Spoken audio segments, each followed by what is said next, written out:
Hola, escribe en los comentarios de dónde eres. No olvides suscribirte y darle me gusta si crees en las segundas oportunidades.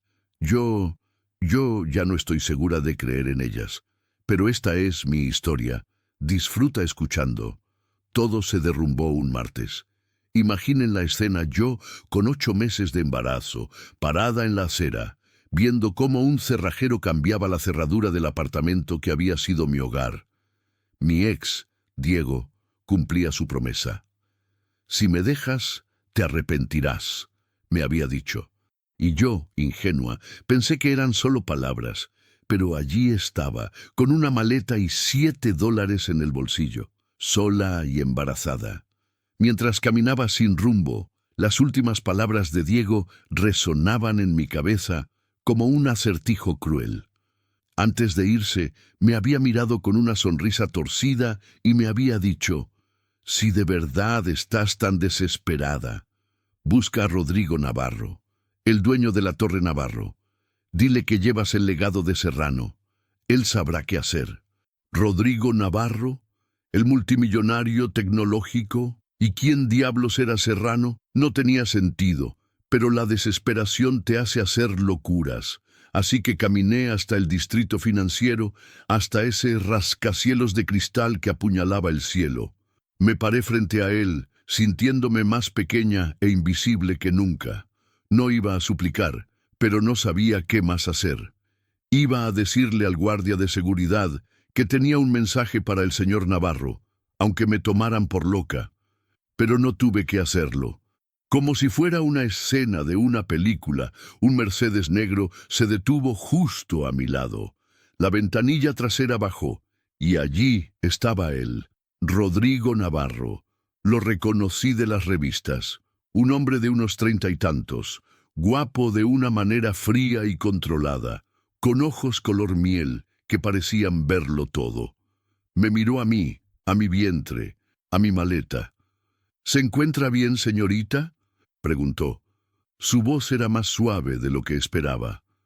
Las lágrimas que había estado conteniendo todo el día brotaron sin control.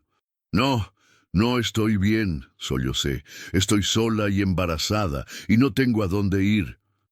Esperaba lástima, o peor, indiferencia. Pero lo que vi en su rostro fue algo completamente diferente. Un destello de reconocimiento, una emoción compleja que no pude descifrar. Se bajó del coche. Mi nombre es Rodrigo Navarro, dijo, aunque ambos sabíamos que no era necesaria la presentación. Y creo que puedo ayudarla. Esa noche dormí en una casa de huéspedes que era más lujosa que cualquier lugar en el que hubiera vivido.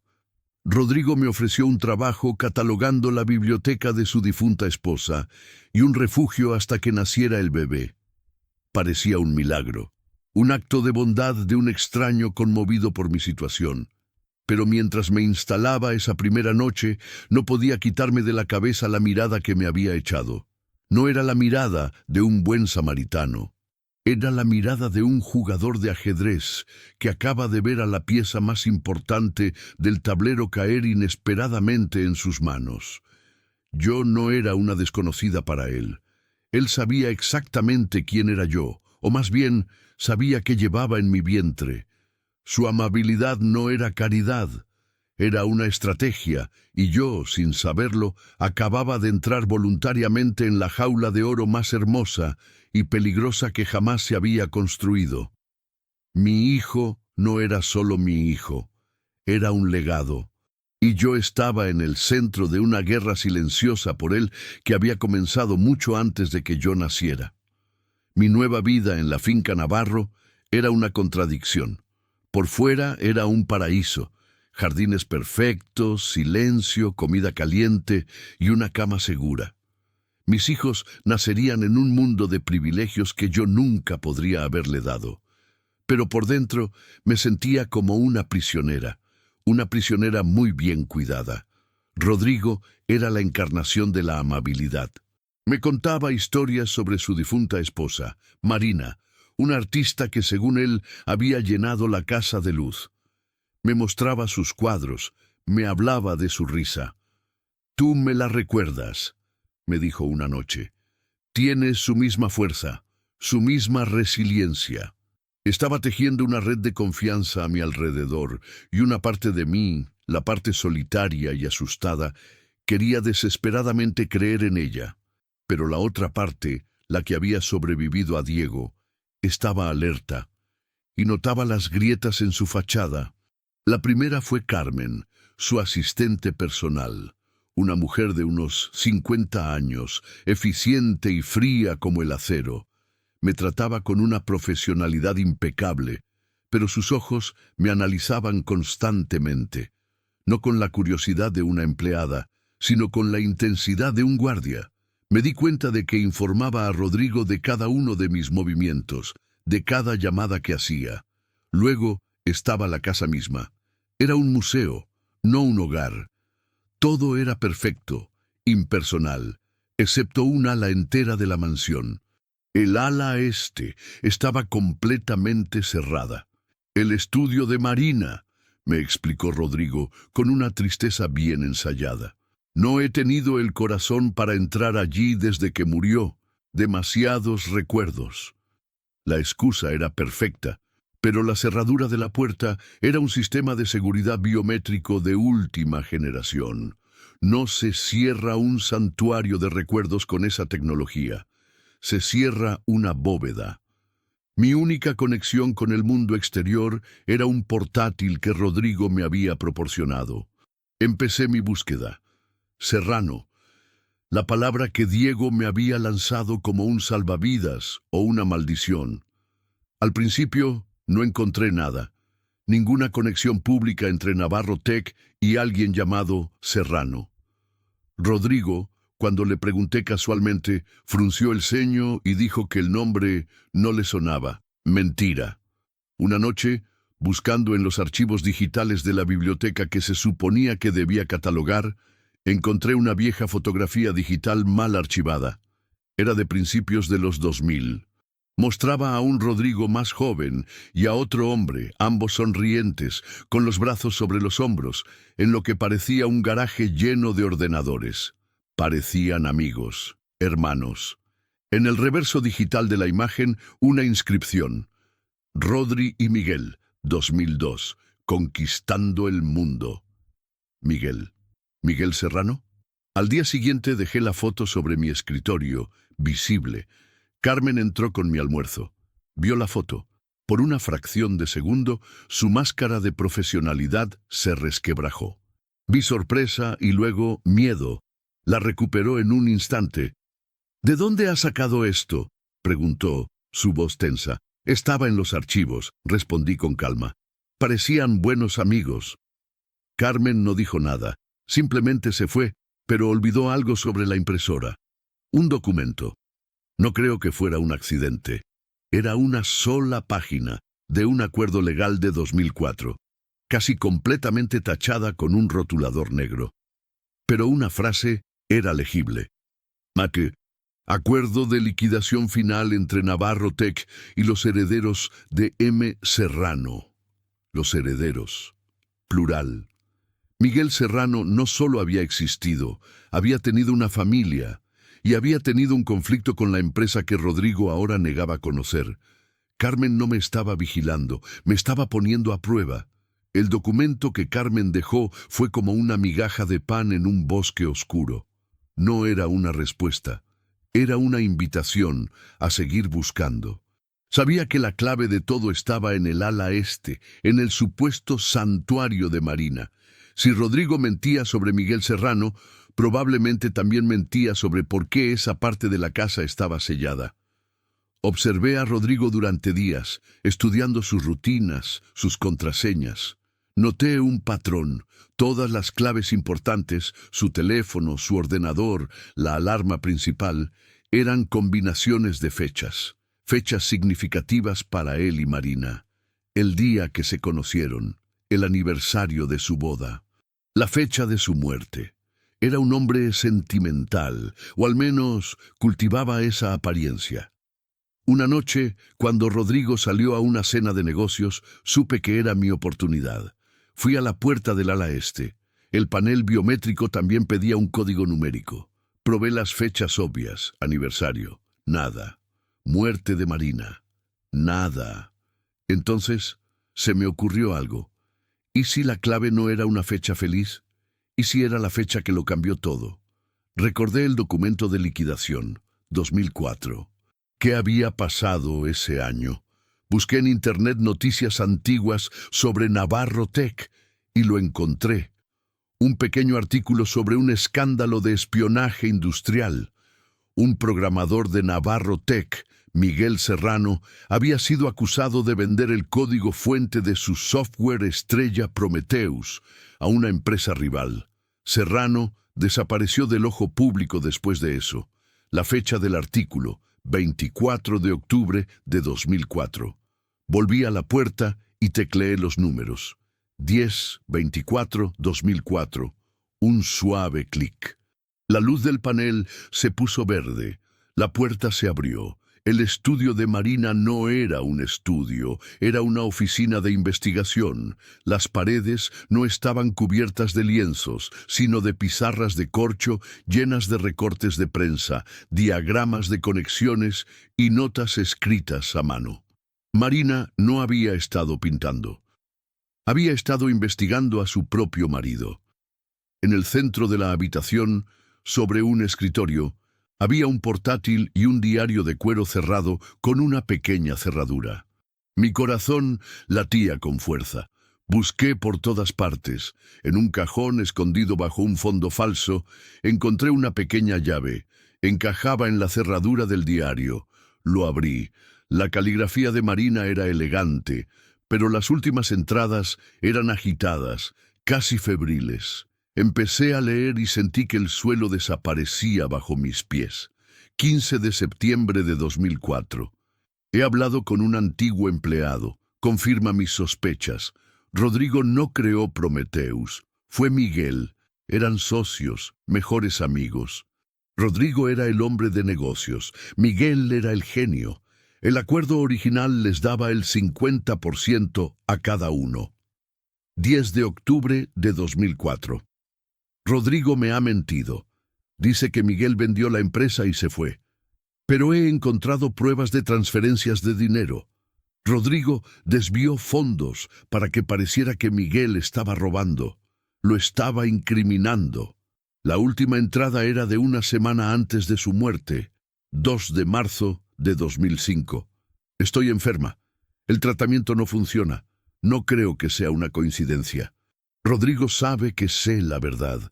Sé que me tiene miedo. Ayer encontré algo terrible. Una carta de Miguel a su abogado, nunca enviada. Escribió que si algo le pasaba, la prueba definitiva estaba en un servidor antiguo en el sótano, protegido por una contraseña. La fecha de su traición. Rodrigo construyó nuestro hogar sobre la tumba de su mejor amigo, y ahora temo que esté cavando la mía a su lado. Cerré el diario, temblando.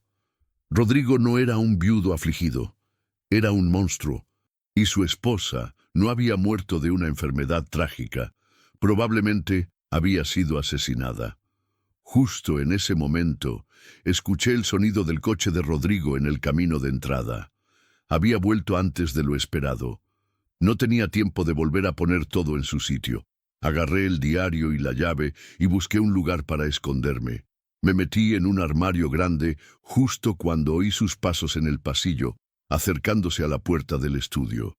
Desde la oscuridad del armario, contuve la respiración. Escuché a Rodrigo entrar en el estudio. Hubo un largo silencio. Podía imaginarlo observando la escena.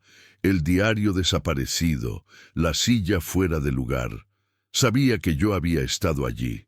«Luciana», dijo, su voz tranquila, pero con un matiz de acero que me heló la sangre.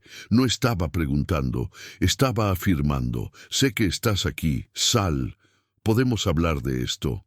El instinto me gritaba que me quedara quieta, pero sabía que era inútil. Abrí la puerta del armario lentamente. Estaba de pie junto al escritorio, con el rostro impasible. «Has estado ocupada», dijo, sus ojos fijos en el diario que yo sostenía en mis manos. «Tu esposa era una mujer muy inteligente», respondí, mi voz temblando a pesar de mis esfuerzos. «Y muy valiente. Era una soñadora, replicó fríamente, igual que Miguel. Ambos vivían en un mundo de ideales que no tiene cabida en los negocios reales. Los negocios reales incluyen robar el trabajo de tu mejor amigo, incriminarlo y probablemente matar a tu propia esposa para silenciarla. Lo desafié. Por primera vez vi una fisura en su máscara de control. Una oleada de furia cruzó sus ojos. No sabes nada. Miguel se suicidó. No pudo soportar la vergüenza después de que lo descubrieran vendiendo la empresa. ¡Mentira! Tú lo llevaste a eso, y Marina lo descubrió todo, grité, dando un paso atrás. Marina estaba enferma, dijo, su voz volviéndose peligrosamente suave de nuevo. Estaba confundida, paranoica. El tratamiento la afectó. Lo que escribió en ese diario son fantasías. ¿Y el servidor en el sótano? ¿La prueba definitiva de la que habla? ¿También es una fantasía? Lo presioné. Se quedó callado. Su silencio era la confesión que necesitaba. «Dame el diario, Luciana», ordenó, dando un paso hacia mí. «Esto no tiene por qué terminar mal para ti. Te he dado un hogar, seguridad. Puedo darte todo lo que siempre has soñado, una vida para ti y tu hijo. Solo tienes que olvidar lo que has leído, olvidar a Serrano, olvidar a Marina. ¿Y convertirme en tu cómplice? ¿Vivir en una casa construida sobre mentiras y muerte? Nunca», dije, retrocediendo hacia la puerta. «Entonces te quedarás sin nada», gritó, su rabia finalmente explotando. «Igual que Diego te dejó, te echaré a la calle y me aseguraré de que nadie vuelva a contratarte, y lucharé por la custodia de ese niño, el nieto de Miguel Serrano. Diré que eres una madre inestable y con mi dinero y mis contactos todos me creerán». La amenaza colgó en el aire, brutal y definitiva. Me estaba amenazando con mis propias vulnerabilidades, con mi hijo. En ese momento, la puerta del estudio se abrió. Era Carmen. Llevaba una bandeja con té. Miró la escena, a Rodrigo furioso, a mí aterrorizada. Su rostro no mostró sorpresa. «Señor», dijo con su voz profesional de siempre, «la cena está lista». «Ahora no, Carmen», espetó Rodrigo. «Creo que debería cenar, señor», insistió ella, y sus ojos se encontraron con los míos por una fracción de segundo. Fue una mirada cargada de significado, una advertencia y una promesa. Necesita mantener las fuerzas. Rodrigo, exasperado, se pasó la mano por el pelo. «Bien, pero tú», me dijo, señalándome, «no te muevas de aquí, terminaremos esta conversación después». Salió del estudio, seguido por Carmen. Me quedé sola, temblando, mi mente corriendo a 1000 por hora. Estaba atrapada. Él no me dejaría ir, me destruiría. Necesitaba salir de allí, necesitaba llegar a ese servidor. Entonces vi que Carmen al salir había dejado su teléfono olvidado sobre una mesita cerca de la puerta. Lo cogí. Estaba desbloqueado. Había un solo mensaje en la pantalla, como si lo hubiera escrito para que yo lo viera. «El servidor está en el sótano, detrás de la bodega. Contraseña, la fecha de la traición. Marina confió en mí antes de morir. Me hizo prometer que ayudaría si la verdad alguna vez tenía una oportunidad.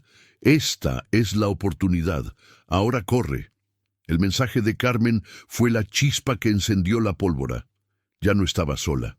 Tenía una aliada en el corazón mismo del territorio enemigo. Cogí el diario de Marina, el teléfono de Carmen, y corrí. No por el pasillo principal, sino por una puerta de servicio que Marina había marcado en un pequeño mapa en su diario. El sótano era un laberinto de pasillos fríos y húmedos. Detrás de la impresionante bodega de vinos de Rodrigo había una puerta de acero sin marcar. Usé el código del teléfono de Carmen, la fecha de la traición de Miguel, 24 de octubre de 2004, y la puerta se abrió con un silbido. Dentro había un único servidor antiguo zumbando en la oscuridad. Lo conecté al teléfono de Carmen, rezando para que funcionara, y allí estaba. Archivos que habían estado ocultos durante 20 años. El código fuente original de Prometheus, lleno de comentarios y firmas digitales de Miguel Serrano. Los borradores del acuerdo de sociedad y una carpeta llamada Personal. Dentro había un correo electrónico. El último correo que Miguel Serrano escribió, dirigido a un abogado pero que nunca llegó a enviar. Lo leí, y cada palabra era un martillo contra los cimientos de la fortuna de Navarro. Asunto, traición y robo. Urgente, estimado señor Vega. Le escribo con desesperación. Mi socio, Rodrigo Navarro, me ha traicionado. Ha fabricado pruebas para acusarme de espionaje industrial y planea robarme mi creación, Prometheus. Adjunto el código final como prueba de mi autoría. No sé qué hará después, pero temo por mi seguridad. Mi único legado será mi hijo, Diego. Si algo me pasa, por favor, asegúrese de que algún día pueda reclamar lo que es nuestro por derecho. La justicia debe prevalecer. Miguel Serrano. Tenía la pistola humeante, la prueba irrefutable. Mientras transfería los archivos al teléfono, escuché pasos apresurados en el pasillo. Eran Rodrigo y sus guardias. Carmen debía haberlos retrasado todo lo que pudo. «¡Está en el sótano!», gritó Rodrigo. «¡Séllenlo!». Oí el ruido metálico de las puertas de seguridad cerrándose. Estaba atrapada. Miré a mi alrededor, desesperada. Entonces vi un viejo montacargas en una esquina, de los que se usan para subir cajas de vino. Era mi única salida. Subí, pulsé el botón del piso principal y recé. El montacargas subió lentamente, con un chirrido agónico. Llegó al vestíbulo justo cuando Rodrigo y sus hombres llegaban al otro extremo. Corrí como nunca antes en mi vida. Salí de la mansión y me adentré en la oscuridad de los jardines. Escuché los gritos de Rodrigo, los ladridos de los perros de seguridad. Llegué a la valla perimetral. Era alta, pero vi un árbol cuyas ramas se extendían por encima. Trepé, con el vestido rasgándose, las manos sangrando, la adrenalina anulando el dolor. Salté al otro lado y caí en la carretera. No paré de correr. Horas después, estaba en una estación de autobuses, sucia, aterrorizada, pero con las pruebas guardadas en un teléfono que no era el mío. Había escapado, pero sabía que esto era solo el principio. Rodrigo Navarro usaría todo su poder para cazarme. Ya no era una invitada en su casa, era una fugitiva que conocía su secreto más oscuro, y él no se detendría ante nada para silenciarme. Ser una fugitiva embarazada es algo que no te enseñan a gestionar. Mi primera llamada fue a Carmen, desde un teléfono público. «Lo tengo todo, Carmen. El correo de Miguel», le dije. «Bien hecho», respondió. Su voz era un susurro apresurado. «Pero él está furioso. Ha bloqueado tus cuentas, ha puesto una alerta en tu nombre. Oficialmente, eres una empleada inestable que ha robado secretos de la empresa. No puedes ir a la policía». «Entonces, ¿qué hago? ¿Dónde voy?», pregunté, sintiendo el pánico crecer. «Marina dejó un plan de contingencia», dijo Carmen. «Un nombre, un abogado en quien confiaba. Se llama Javier Salas. Me dio su número, te lo enviaré. Él te está esperando. Ahora deshazte de ese teléfono. Te quiero, Luciana. Ten cuidado». La llamada se cortó. Encontré a Javier Salas en un pequeño despacho en el casco antiguo de la ciudad. Era un hombre mayor, de mirada amable pero astuta. «Carmen me llamó», dijo haciéndome pasar. «Marina me habló de usted hace años, o más bien, me habló de la posibilidad de usted. La posibilidad de que alguien necesitara ayuda algún día». Le mostré las pruebas. Mientras las leía, su rostro se endureció. «Esto es una bomba atómica, Luciana. Suficiente para destruir a Rodrigo y limpiar el nombre de Miguel Serrano para siempre.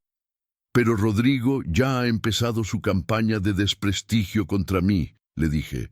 «Nadie creerá a una empleada loca». «Dejemos que él piense eso», dijo Javier con una sonrisa astuta. «Mientras él te busca, nosotros construiremos el caso. Pero necesitamos más que pruebas digitales. Necesitamos un testigo humano, alguien de dentro que corrobore la historia. Carmen, sugerí. Carmen es crucial, pero la palabra de una asistente puede ser desacreditada. Necesitamos a alguien técnico, alguien que estuviera allí en los primeros días. Pasamos la siguiente semana escondidos, trabajando. Javier me instaló en un apartamento seguro. Mientras él y su equipo preparaban el caso legal, mi trabajo era buscar en los archivos que había robado, buscando nombres. Y encontré uno, un antiguo programador llamado Ismael Vega, que fue despedido en 2004, justo después del escándalo de Miguel. Lo localizamos. Vivía en un pequeño pueblo en la costa, regentando una tienda de reparación de ordenadores. Fui a verlo. Al principio, el miedo en sus ojos era palpable. «No quiero saber nada de los Navarro», dijo, intentando cerrarme la puerta. «Sé lo que le hicieron a Miguel Serrano», le dije, «y tengo las pruebas para demostrarlo, pero necesito su voz. Necesito que le cuente al mundo cómo Rodrigo y Miguel eran socios, cómo Prometheus fue creación de Miguel». Ismael dudó. «Me amenazaron, señorita. Dijeron que si hablaba, mi familia pagaría el precio». «Rodrigo me amenazó con mi hijo nonato», le respondí. «Sé lo que es el miedo, pero también sé que si no hablamos, él gana. Y hombres como Miguel Serrano y mujeres como Marina mueren en vano». Al día siguiente, Ismael Vega firmó una declaración jurada en video contando toda la historia. Teníamos nuestro testigo. Mientras tanto, Rodrigo intensificaba la caza. Fotos mías aparecieron en los tabloides, con titulares sensacionalistas. La embarazada que intentó extorsionar a un millonario. Me sentía acorralada, pero la peor traición estaba por llegar. Una noche hubo un golpe en la puerta de mi apartamento seguro. Pensé que era Javier. Abrí la puerta. Era Diego, mi ex. «Luciana, tenemos que hablar», dijo. Su rostro era una mezcla de codicia y nerviosismo. «¿Qué haces aquí? ¿Cómo me has encontrado?», pregunté, intentando cerrar la puerta. Él la bloqueó. «Rodrigo Navarro es un hombre muy generoso. Me ha hecho una oferta. Me dará una suma considerable de dinero si te convenzo de que entregues las pruebas y te olvides de todo. Él solo quiere proteger el legado de su familia». «¿Le ha comprado? ¿Vas a ayudar al hombre cuyo socio era el padre de tu padre?», pregunté incrédula. Diego se rió, una risa amarga. «El legado de mi familia es la pobreza y la desgracia. El legado de Navarro es el dinero. Y yo elijo el dinero. Dáselo, Luciana. Es nuestra única salida». «¿Nuestra? No hay nuestra, Diego. Nunca la hubo», dije con asco. Su rostro se endureció. «Entonces lo haremos por las malas». Sacó su teléfono.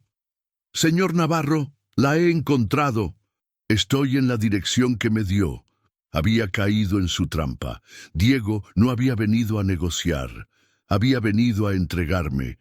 El hombre cuyo padre había sido traicionado ahora traicionaba la única oportunidad de hacerle justicia.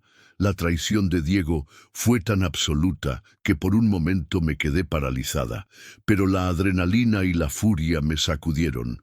Mientras él hablaba por teléfono con Rodrigo, detallando mi ubicación, yo hice lo único que podía hacer: actuar. «Llevas el legado de Serrano», le grité, usando las mismas palabras que él me había dicho. «¿Y así es como lo honras? Vendiendo su única oportunidad de justicia por unas migajas de la mesa del hombre que lo destruyó». Mi grito lo descolocó. Se giró para mirarme, con el ceño fruncido. En esa fracción de segundo, corrí hacia la cocina, cogí una sartén pesada y, antes de que pudiera reaccionar, le di un golpe en la mano, haciendo que su teléfono volara por el aire y se estrellara contra la pared. «¡Estás loca!», gritó, sujetándose la mano. «¡Estoy luchando!», repliqué. Mientras él estaba distraído, salí corriendo por la puerta trasera del apartamento. Escuché sus maldiciones mientras yo corría por un callejón oscuro. Llamé a Javier. Diego me ha traicionado. Rodrigo sabe dónde estoy. Tengo que salir de aquí. Te veo en el punto de encuentro B en 20 minutos, dijo, su voz tranquila y firme como siempre. Pasé la siguiente hora escondida en la parte trasera de un cine, mi corazón latiendo con fuerza. Había escapado, pero por poco. La red se estaba cerrando. Rodrigo ya no usaría intermediarios. Cuando me reuní con Javier, me entregó una bolsa. Ropa nueva, un teléfono limpio y un billete de tren. Tienes que desaparecer por un tiempo, Luciana. Mientras tú te mantienes a salvo, nosotros prepararemos la ofensiva final. ¿Qué ofensiva?, pregunté. Rodrigo ha cometido un error, explicó Javier. En su arrogancia, en lugar de mantener un perfil bajo, ha decidido duplicar la apuesta. Ha anunciado la mayor conferencia tecnológica del año, Navarro Tech Forward. Va a presentar una nueva versión de Prometheus, la versión 2.0.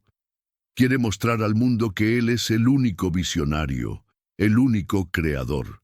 Será un evento masivo. Prensa de todo el mundo, inversores, toda la industria. Quiere borrar a Miguel de la historia para siempre, dije, entendiendo.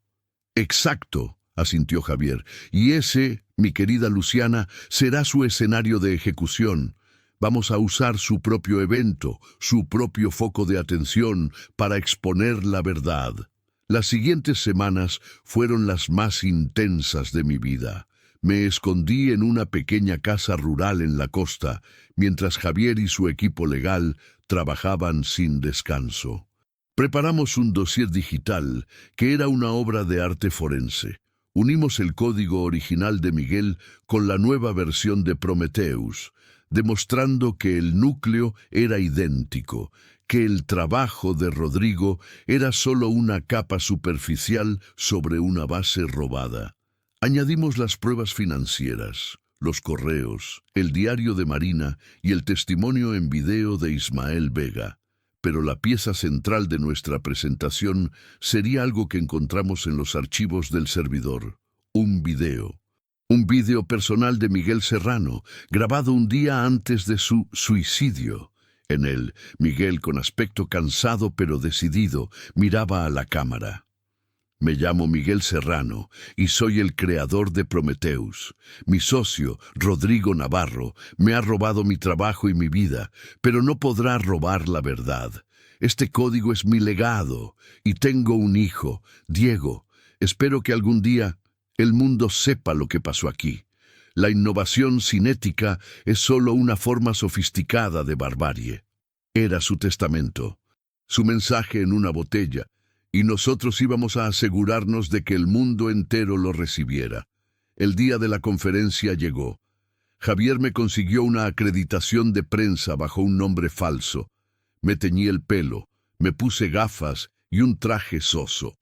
Era irreconocible. Entré en el centro de convenciones. Era un templo dedicado a Rodrigo Navarro. Su rostro estaba en todas las pantallas, su nombre en todas las pancartas. Lo vi en el escenario, ensayando su discurso, rebosante de confianza. No tenía ni idea de la tormenta que estaba a punto de desatarse, pero justo cuando me dirigía a la sala de control de audiovisuales, donde uno de los contactos de Javier nos daría acceso, una mano me agarró del brazo. Me giré, con el corazón en la garganta. Era Carmen, la asistente de Rodrigo, pero su rostro no era el de una aliada. Era una máscara de pánico y traición. «No puedes hacer esto, Luciana», susurró, sus ojos llenos de miedo. «He sido una estúpida. Rodrigo lo sabe todo. Sabe que te ayudé, sabe del abogado, sabe que estás aquí. Es una trampa. Es una trampa». Las palabras de Carmen resonaron en el ruidoso vestíbulo de la conferencia. El pánico en sus ojos era genuino. «¿Qué quieres decir?», pregunté, mi mente luchando por procesar la nueva amenaza. «¿Cómo lo sabe?» «Diego, ese idiota de Diego», siseó Carmen. «Después de que te escaparas, no solo volvió a Rodrigo, le contó todo lo que sabía, o más bien lo que sospechaba. Le habló de mí, del abogado, de que estabas construyendo un caso. Rodrigo ha estado fingiendo todo este tiempo. Dejó que preparáramos nuestro ataque para poder aplastarnos a todos de una vez, en público. Mi sangre se heló. Habíamos subestimado su crueldad, su capacidad para jugar a largo plazo. La seguridad del evento no es la seguridad normal, continuó Carmen, hablando rápido. Son sus hombres. Las salidas están vigiladas. Si intentas algo, no te detendrán. Te harán desaparecer. A ti, a Javier, a todos. Entonces, ¿qué hacemos? ¿Nos rendimos?, pregunté, sintiendo una oleada de desesperación. Carmen me miró, y en ese momento vi a la mujer en la que Marina había confiado. No, dijo, su miedo transformándose en determinación. Cambiamos el plan. Él espera que ataquemos el escenario principal, pero no lo haremos. Me entregó una pequeña tarjeta de acceso. Esta es de la sala de servidores principal del centro de convenciones. No la de audiovisuales, la que controla toda la red del edificio, incluyendo la retransmisión en vivo por Internet. ¿Qué propones?, le pregunté. Él quiere un espectáculo, dijo Carmen con una sonrisa torcida. Le daremos uno, pero no será para la gente de esta sala, será para el mundo entero.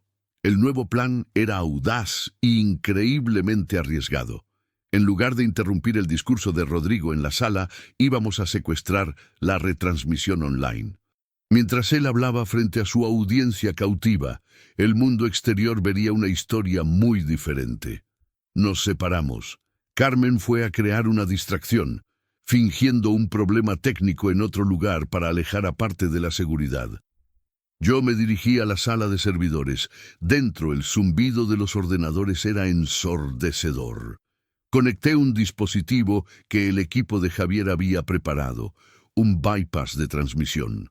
Teníamos una ventana de 10 minutos, el tiempo que duraría el discurso de Rodrigo, para subir nuestro dossier y reemplazar su señal. Empezó la cuenta atrás. En las pantallas de la sala principal, Rodrigo subió al escenario entre aplausos. En mi pequeña pantalla vi su rostro sonriente, confiado. Amigos, innovadores, visionarios, comenzó. Hoy celebramos el futuro, un futuro impulsado por la ética, la transparencia y la innovación. Un futuro que comenzó con una idea: Prometheus. Mientras él hablaba, yo trabajaba frenéticamente. El sistema de seguridad de la red era más fuerte de lo que esperábamos. El tiempo corría. 5 minutos, 4. Entonces, la puerta de la sala de servidores se abrió. No era la seguridad. Era Rodrigo, pero no el Rodrigo del escenario. Era una imagen en una pantalla de seguridad interna. Había terminado su discurso antes de tiempo. Había adivinado nuestro plan. ¿Creías que sería tan fácil, Luciana?, dijo su voz a través de un altavoz en la sala. Estoy impresionado, de verdad. Pero el juego ha terminado. Mis hombres están fuera de tu puerta. Ríndete. Tenía razón. Escuché los pasos fuera. Estaba atrapada. Miré la barra de progreso de la subida de archivos. 95%. Necesitaba segundos. Se acabó, Rodrigo, le respondí hablando al micrófono de la sala.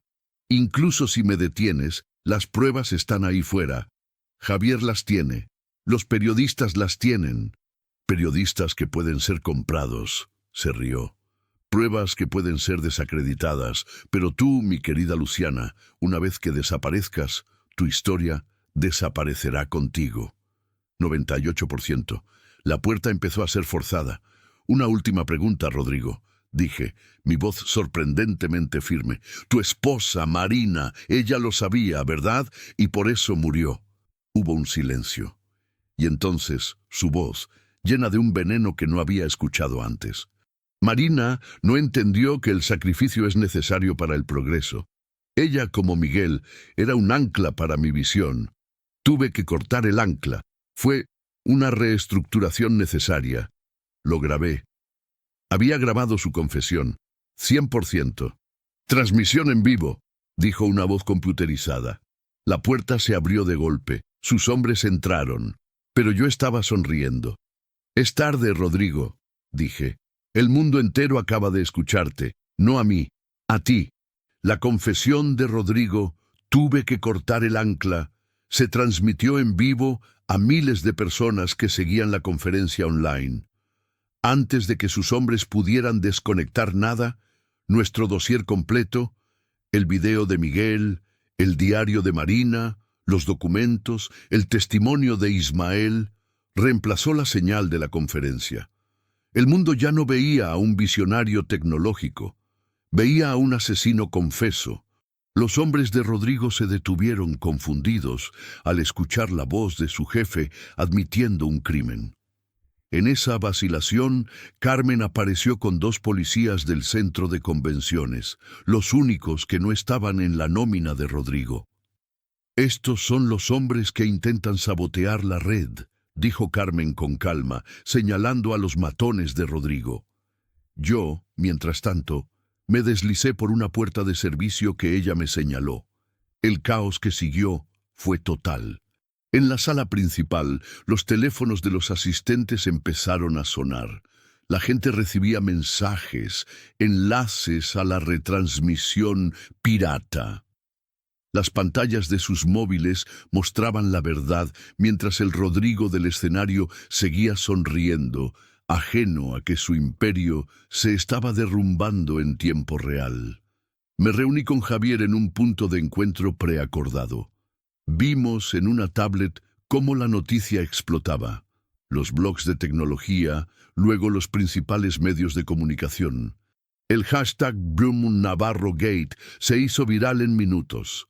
«Lo logramos», susurré, sintiendo que el peso de meses de lucha empezaba a levantarse.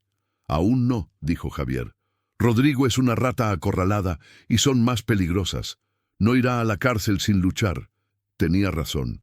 Mientras la policía llegaba en masa al centro de convenciones, Rodrigo, usando el caos a su favor, logró escapar por una salida de emergencia.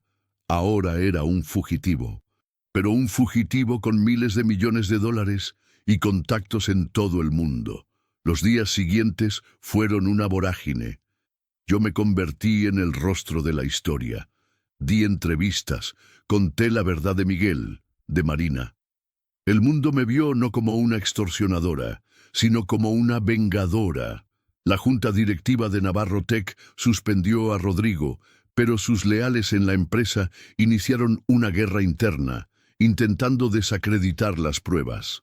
Necesitábamos el golpe final, la prueba física. «El servidor», le dije a Javier, «la copia de los archivos que hice es buena, pero la defensa de Rodrigo argumentará que fue manipulada. Necesitamos el hardware original». «Imposible», dijo. «La finca está bajo custodia policial. Nadie entra ni sale». «Carmen sigue dentro», recordé. «Oficialmente es una empleada leal que fue engañada por mí. La policía confía en ella». Contactamos a Carmen. El plan era suicida. Tenía que sacar el servidor físico del sótano. «Lo haré», dijo sin dudar. «Por Marina». La noche de la operación, observamos a través de imágenes de satélite que David había conseguido. Vimos a Carmen, usando su autorización, entrar en el sótano. Vimos cómo desconectaba el viejo servidor. Pero cuando se dirigía al punto de extracción, las luces de la finca se apagaron, todas, un apagón total. «¿Qué está pasando?», pregunté. «Es Rodrigo», dijo Javier, su voz sombría. «Ha vuelto, ha cortado la energía, va a por Carmen, y va a destruir esa prueba para siempre». El apagón en la finca fue obra de Rodrigo. Como un fantasma, había vuelto a su propia casa, ahora una escena del crimen, para un último acto desesperado. Sabía que sin el servidor físico, sus abogados podrían sembrar la duda suficiente para enredar el caso en los tribunales durante años. «Tenemos que entrar», le dije a Javier. «La policía ya está en camino, pero tardarán minutos». «Él solo necesita segundos», respondió. Carmen estaba sola en la oscuridad, con la pieza de evidencia más importante y un asesino suelto en la mansión. pero habíamos subestimado a Carmen y habíamos subestimado a Marina. Dentro de la casa, a oscuras, Carmen no entró en pánico. Llevaba 20 años trabajando para Rodrigo. Conocía cada pasadizo, cada atajo, y conocía su arrogancia. No iría directamente al sótano. Iría primero a su santuario, el estudio de Marina. Carmen, en lugar de intentar huir, fue allí, llevando el pesado servidor. Nosotros, impotentes, solo podíamos escuchar la línea telefónica abierta que teníamos con ella. Escuchamos el silencio, el sonido de su respiración, el crujido de los suelos de madera, y entonces la voz de Rodrigo. ¿Buscabas algo, Carmen? ¿O quizás querías devolver algo a su dueña original? He venido a por los diarios de Marina, Rodrigo, respondió Carmen, su voz sorprendentemente tranquila. No mereces tenerlos. Tú, de todas las personas, mi empleada más leal. También te envenenó ella con sus fantasías, dijo con desprecio. Ella no me envenenó, me abrió los ojos, replicó Carmen. Vi cómo te marchitabas en tu propia codicia, vi cómo te convertías en un monstruo, y le prometí que si alguna vez tenía la oportunidad de detenerte, lo haría. Escuchamos un forcejeo, un golpe, y luego silencio. ¡Carmen!, grité al teléfono. No hubo respuesta. Justo en ese momento, las luces de la policía rodearon la finca. Entraron en masa. Corrimos hacia allí, llegando al mismo tiempo que los equipos SWAT. Nos llevaron al estudio de Marina. La escena era caótica. Rodrigo estaba siendo esposado. Estaba furioso, gritando que era una trampa. El servidor estaba en el suelo, abollado pero intacto. Y Carmen estaba sentada en un sillón con un corte en la frente pero viva. A su lado, en el suelo, había un pesado busto de mármol. Intentó destruir el servidor, nos explicó más tarde. Lo habría logrado. Pero parece que Marina tenía una última sorpresa. Resulta que el sistema de seguridad biométrico que Rodrigo había instalado en el estudio tenía un protocolo de emergencia oculto, programado por la propia Marina años atrás. Si se cortaba la energía y se intentaba forzar la puerta, se activaba un cierre magnético de titanio en la puerta y las ventanas. Rodrigo, en su prisa, había quedado atrapado en su propia trampa. No podía salir. Y Carmen, dentro con él, luchó hasta que llegó la policía. Él construyó la jaula, dijo Carmen con una sonrisa cansada, y Marina se aseguró de que la llave solo funcionara desde fuera. Con Rodrigo finalmente bajo custodia y el servidor original en manos de la fiscalía, el caso era hermético. La red de complicidad que había construido se deshizo. Sus leales en la empresa, enfrentados a cargos de obstrucción a la justicia, cooperaron.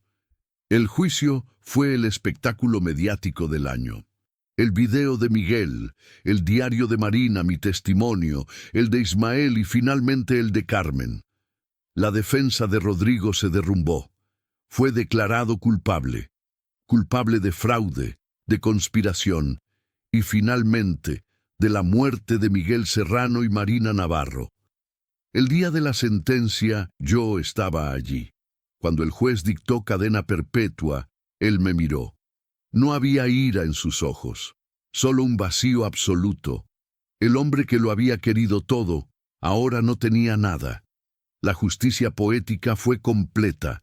Su propia obsesión por la seguridad y el control fue lo que lo atrapó. Su propia conferencia, diseñada para glorificarlo, fue lo que lo expuso. Y su propia esposa, desde la tumba, dio el golpe de gracia. Después del juicio, el imperio navarro se desmoronó. La junta directiva, en un intento desesperado por salvar la empresa, tomó una decisión radical. Reconocieron públicamente a Miguel Serrano como el cofundador y el genio creativo detrás de Prometheus. Y en un movimiento que sorprendió a todo el mundo, los tribunales, basándose en el contrato de sociedad original, dictaminaron que la mitad de la propiedad de la tecnología pertenecía a los herederos de Miguel Serrano. El único heredero era mi hijo. De la noche a la mañana pasé de ser una fugitiva a ser la administradora de un fideicomiso multimillonario en nombre de mi hijo, a quien llamé Miguel, en honor a su abuelo. Podría haberme retirado. Podría haber vivido una vida de lujo silencioso. Pero ese no era el legado que Miguel o Marina habrían querido. Junto con Carmen, que se convirtió en mi mano derecha y la figura de una abuela para mi hijo, tomamos el control de la mitad de la empresa. La refundamos desde los cimientos. Ahora se llama Serrano Navarro Tech, pero todos la conocen como Prometheus Unbound, Prometeo Liberado. Nuestro nuevo lema es Innovación con conciencia. Usamos nuestra plataforma y nuestros recursos para financiar startups de tecnología ética, proyectos de código abierto y programas educativos para jóvenes de bajos recursos, que como Miguel tienen un genio que el mundo no está preparado para ver. Diego, mi ex, intentó reclamar una parte, pero el correo de Miguel, donde lo mencionaba como su legado, también hablaba de su decepción por el camino que su hijo estaba tomando. Los tribunales dictaminaron que el legado era para la descendencia, no para un hombre que había intentado venderlo. No ha vuelto a molestarnos. Hoy estoy contándoles esta historia desde mi oficina. Una oficina que da a un campus tecnológico que no se parece en nada a la fría torre de Rodrigo. Aquí hay espacios verdes, guarderías, laboratorios abiertos. A veces miro a mi hijo, el pequeño Miguel, jugando con bloques de código en una tablet y veo a su abuelo. Veo ese mismo brillo de curiosidad, esa misma chispa de genio, pero a diferencia de él, mi hijo crecerá en un mundo que su abuelo solo pudo soñar. Un mundo donde su legado está a salvo, su nombre es honrado, y la innovación sirve a la humanidad, no a la codicia de un solo hombre. No fue una victoria fácil, fue una guerra librada por 2 mujeres muertas y 2 mujeres vivas que se negaron a rendirse, Marina y mi suegra desconocida, que lucharon en silencio. Y Carmen y yo, que tuvimos la oportunidad de luchar a gritos. La historia que empecé a contarles, la de una mujer embarazada y sola frente a un gigante, es la prueba de que ninguna fortaleza es inexpugnable. Ningún secreto está a salvo para siempre, y ningún legado robado puede prosperar, porque la verdad, al final, siempre encuentra la forma de salir a la luz. Gracias por escuchar, y recuerden, no dejen que nadie les diga que no pueden cambiar el mundo. A veces, todo lo que se necesita es una voz que se niega a ser silenciada.